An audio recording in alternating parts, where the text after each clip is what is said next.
Dr. David Grant. What is brain spotting? Brain spotting is a technique that I discovered 7 years ago in working with an ice skater. I was doing very slow eye movements with her, and at a certain point I saw her eyes start to wobble and then freeze.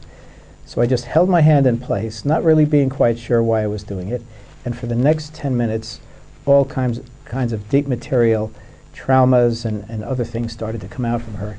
Now I had worked through these traumas with her, most of them before, so the fact that they reopened and went to a deeper level really caught my attention. But there was a lot of traumatic memories that came up for her that I had never experienced, that never came out in the process. So that after a year of very intensive work, I saw things happening that I had never seen before. That truly caught my attention. The watchword for brain spotting is where you look affects what you feel.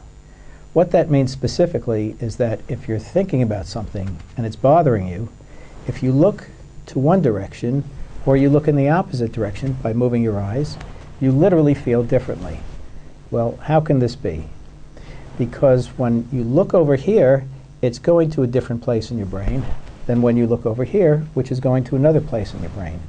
Because trauma or other emotional stress is held in different places in the brain, when you look in different directions, sometimes it's revealed and sometimes it's not revealed. So that's what it means. Where you look affects how you feel.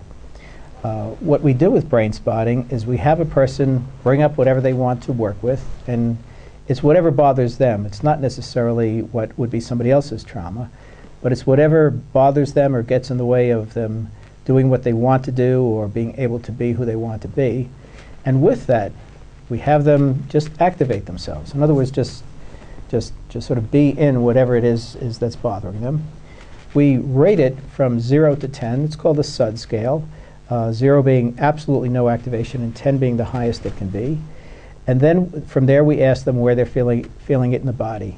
Now we have many different ways of finding these eye positions or brain spots, but the main way that we use we call inside window because the client knows it from the inside.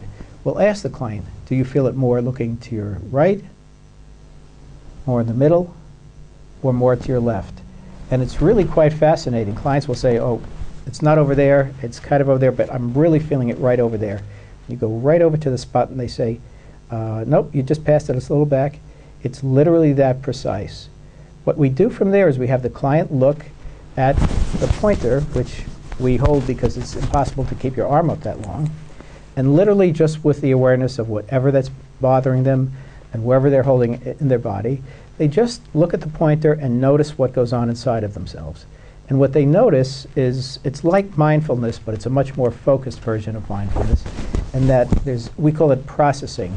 The brain is literally finding where the problems are inside of itself, and it's literally in a focused way processing it through. It processes it through to a point where literally it's what we call a 0 SUDS or no activation at all. I say that brain spotting is a physiological approach that has psychological consequences. In other words, we're going to places in the brain that have nothing to do with what we think or language or anything that's highly developed. We're going to the more primitive areas of the brain, the midbrain and the hindbrain, also called the mammalian brain and the reptilian brain.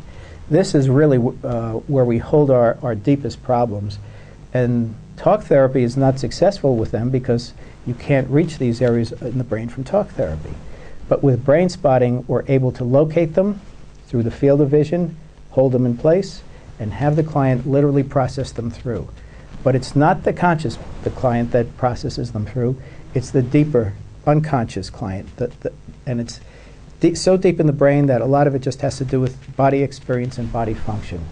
There are many techniques now that work in similar ways, but what's unique about brain spotting is the absolute focused way we can find in the field of vision what's held in the brain and in the body and help to process it and release it.